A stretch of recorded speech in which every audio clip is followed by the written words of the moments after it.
I'm J.R. Church. Welcome to today's analysis of the news. Gary Stearman is with me today, and we've got some exciting things to talk about, especially the announcement by our president this morning that Iran has really been secretly building nuclear weapons. He let the cat out of the bag today. He and Sarkozy and Brown. Gary, tell us about it. Well, JR, on the news circuit this weekend, and by the way, we're making this on the 25th of September of the year 2009, which happens to also be the Jewish New Year 5770. It's 1 week old in the Jewish calendar. And JR, we have noted that this has been the most momentous week. Is it a coincidence that it happened during the first week of the Jewish year 5770? I wonder, but it's happening. Israel is right at the center of news events because they are essentially a target. They're a target of Ahmadinejad and his nuclear weapons. From the Washington Post today, September 25th, President Obama and the leaders of France and Britain blasted Iran's construction of a previously unknown uranium enrichment facility and demanded that Tehran immediately fulfill its obligations under international law or risk the imposition of harsh new sanctions. And JR, that's not the half of it. I think we're just hearing the beginning of this story. And our president is supposed to be meeting with Iranian officials, either our president or some, Clinton, Mitchell, somebody else. I don't know if he's going to personally meet with Ahmadinejad. Maybe not. But it's supposed to be the opening salvo of a series of meetings between the United States and Iran in hopes of, smoothing the waters, making things easy to get along.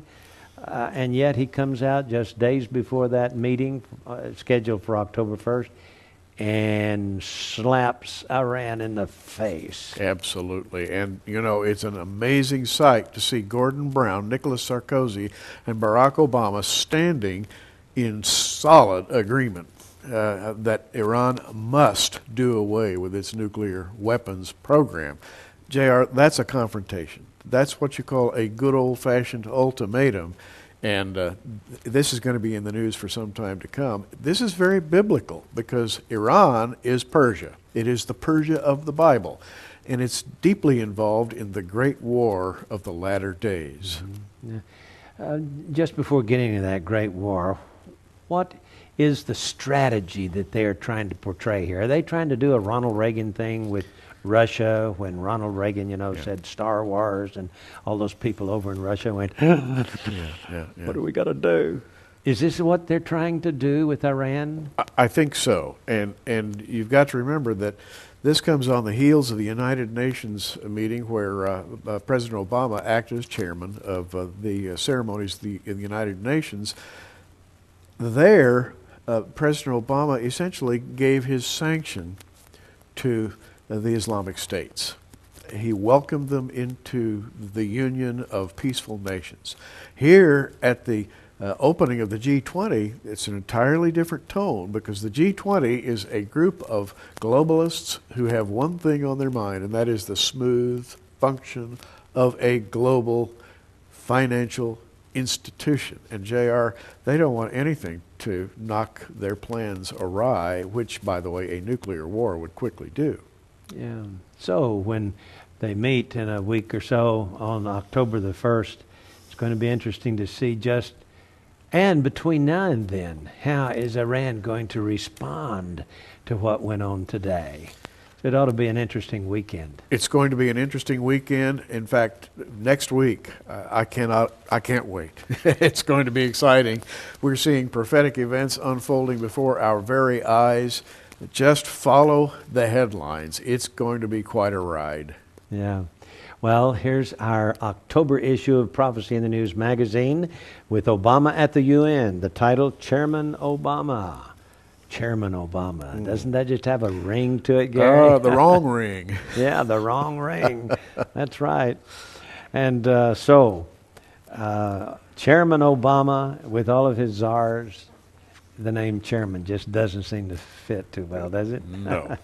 But he's chairing the United Nations Security Council meeting on nuclear proliferation. He didn't say anything about Iran's nuclear No, he didn't. ambitions during that time. He waits until after the meeting is over, and then he springs it. What is Iran going to do? Will Iran be like Russia and say, oh, we're going to have to capitulate, and how can we get along? Or is Iran going to lash back? Well, my feeling is, Gary, that Iran will not be curtailed in its nuclear ambitions until the Battle of Gog and Magog. At that time, Iran will get its comeuppance. Well, J.R., in his address, President Barack Obama called for peace and security. Those were his very words in his the written text of his speech. That's a biblical term, peace and security. That's peace and safety.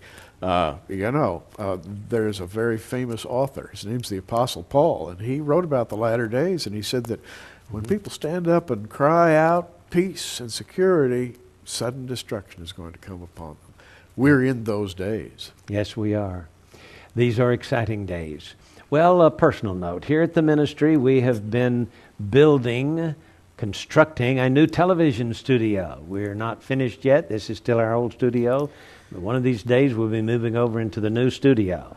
And we've been raising the funds to go, cash, so that we won't have any debt hanging over us when we get this new construction finished. I had a gift from a friend of the ministry this week of $5,000, but there's strings attached. He said, I will give the ministry up to $5,000 as a matching donation, which means that over the next few days, I need to match that with gifts from you, our friends. Can you match that? I'm not saying give $5,000. I'm saying if we could have, $100 gifts from enough people to make, how much would that, how many would it take? $50, $100 gifts? 50, yeah. Mm-hmm. Okay, if I could have 50 of you out there to give $100, we can match that gift. Now, if we only raise $3,000, then that's all he's going to give. So, hey, let's go for the $5,000. Are you up to it? If the Holy Spirit speaks to your heart and you'd like to help us with the construction work, and by the way, you see this camera that I'm on and the camera that Gary's on, these are nice cameras. They cost $25,000 a piece. Well, somewhere out there, we ought to be able to buy one of these same cameras with the same model number, same manufacturer, used, but still have as good a picture as we have here. Oh, yes. I don't know what it'll cost us. It may cost us $5, might cost $10. But I can tell you that we need to buy another camera. So I'm thinking at this time that this $5,000 gift and the matching funds would be $10,000. We can buy the camera and the tripod that we need to hold it, and the remote control and the big cabling. That's $400 and something just for the 50-foot cable, to hook up the camera to our equipment in the control booth. So help us out, will you? The Lord will bless you for it. I know He will. Help us to go cash on the barrelhead and not have to borrow money at the bank and then have to pay interest on it. I think the Lord would have us go cash. Will you help us out? Help us match that $5,000 gift. I pray that you will. I'm J.R. Church and Gary Stearman. Until next time, by the way, have a great weekend. We'll see you on Monday with our analysis of the news.